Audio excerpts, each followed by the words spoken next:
Hello, welcome back to my YouTube channel Anishree vlogs. Welcome back. ನಾನಿವತ್ತು ನಿಮಗೆ ರಾಗಿ ದೋಸೆ ಮಾಡೋದು ತೋರಿಸ್ತಾ ಇದ್ದೀನಿ. ಅದು ಮೊಳಕೆ ಕಟ್ಟಿರೋ ಅಂತಹ ರಾಗಿ.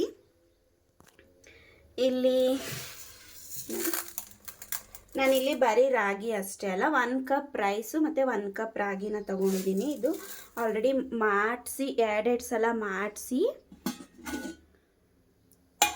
ಎರಡು ಸಲ ಮಾಡಿಸಿ ಮೊಳಕೆ ನೆನೆಸಿ ಮೊಳಕೆ ಕಟ್ಟಿರೋ ಅಂಥದ್ದು ಇದು ರಾಗಿ.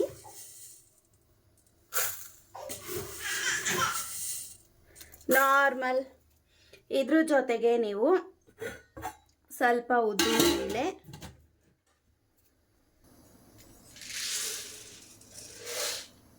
ಇಷ್ಟು ಒಂದು ಇಡೀ ಉದ್ದಿನಬೇಳೆ ಹಾಕ್ಕೊಂಡ್ರೆ ಸಾಕು.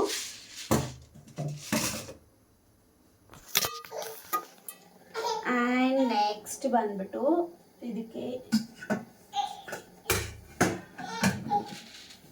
ಸಬ್ಬಕ್ಕಿಯನ್ನು ಹಾಕ್ಕೋಬೇಕು. ನೀವು ಸಬ್ಬಕ್ಕಿನೂ ಅಷ್ಟೇ ಒಂದು ಇಡೀ ಹಾಕ್ಕೊಂಡ್ರೆ ಸಾಕು. ನೋಡಿ, ಒಂದು ಇಡೀ. ನೀವು ಅಳತೆ ಪ್ರಕಾರ ಬೌಲಲ್ಲಿ ತಗೊಂಡ್ರು ಓಕೆನೆ. ನನ್ನ ಮಗು ಇರೋದ್ರಿಂದ ನನಗೆ ಏನೂ ಮಾಡೋಕ್ಕಾಗೋದಿಲ್ಲ. ಸೊ ಸಿಗೋ ಟೈಮಲ್ಲಿ ನಾನು ವಿಡಿಯೋ ಮಾಡ್ತೀನಿ. ಸೊ ಇದಿಷ್ಟು ಚೆನ್ನಾಗಿ ತೊಳೆದು ನೆನೆಸ್ಕೋಬೇಕು.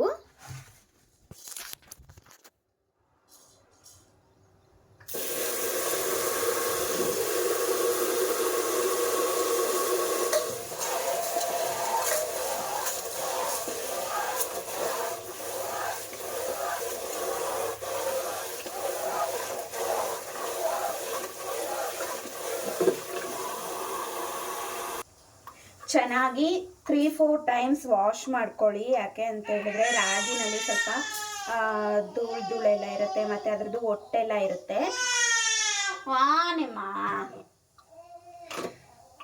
So mother life, we can't do anything. We should enjoy everything and we should accept everything ಅಲ್ವಾ?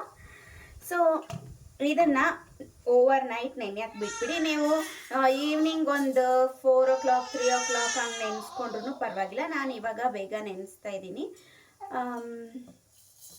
ಓಕೆ, ನೆಕ್ಸ್ಟ್ ನಾಳೆ ದೋಸೆ ಯಾವ ರೀತಿ ಬರುತ್ತೆ ಅಂತ ತೋರಿಸ್ತೀನಿ. ಹಲೋ, ನೋಡಿ ಈಗ ಗ್ರೈಂಡ್ ಮಾಡಿದ್ದಾಗಿದೆ. ಸೊ ನಾನಿಲ್ಲಿ ದೋಸೆನ ಹೆಂಚಿನ ಮೇಲೆ ಹಾಕಿದ್ದೀನಿ. ಕಬ್ಬಿಣದ ಹೆಂಚು ಬರುತ್ತಲ್ವ, ಅದು ತುಂಬ ಚೆನ್ನಾಗಿ ಬರುತ್ತೆ ದೋಸೆ. ತವಾನೇ ಯೂಸ್ ಮಾಡಬೇಕಂತೇನಿಲ್ಲ. ಮೆಂತೆ ಹಾಕಿರೋದ್ರಿಂದ ನೀವು ಸೋಡಾನ ಉಪಯೋಗಿಸೋ ಅವಶ್ಯಕತೆ ಇಲ್ಲ. ಸೋಡಾ ಇಲ್ಲದೇ ನೀವು ದೋಸೆನ ಆರಾಮಾಗಿ ಸಾಫ್ಟಾಗಿ, ನೋಡಿ ಹೆಂಚಿಗೂ ಸಹ ಕಚ್ಕೊಳ್ತಾ ಇಲ್ಲ, ತುಂಬ ಚೆನ್ನಾಗಿ ಬರುತ್ತೆ. ನಿಮಗೆ ಬ್ಯಾಕ್ ಸೈಡು ಕೂಡ ತೋರಿಸ್ತೀನಿ.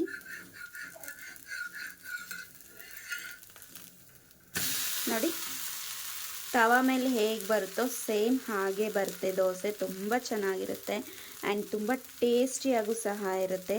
ಇದಕ್ಕೆ ಕಾಯಿ ಚಟ್ನಿ ಅಥವಾ ಕಡಲೆಬೀಜ ಚಟ್ನಿ, ಕಡಲೆಪಪ್ಪು ಚಟ್ನಿ, ಟೊಮೆಟೊ ಚಟ್ನಿ, ಮಾಮೂಲಿ ಪಲ್ಯ ಯಾವ್ದು ಬೇಕಾದ್ರೂ ಕಾಂಬಿನೇಷನ್ ಆಗಿ ತಿನ್ಬೋದು. ಓಕೆನಾ?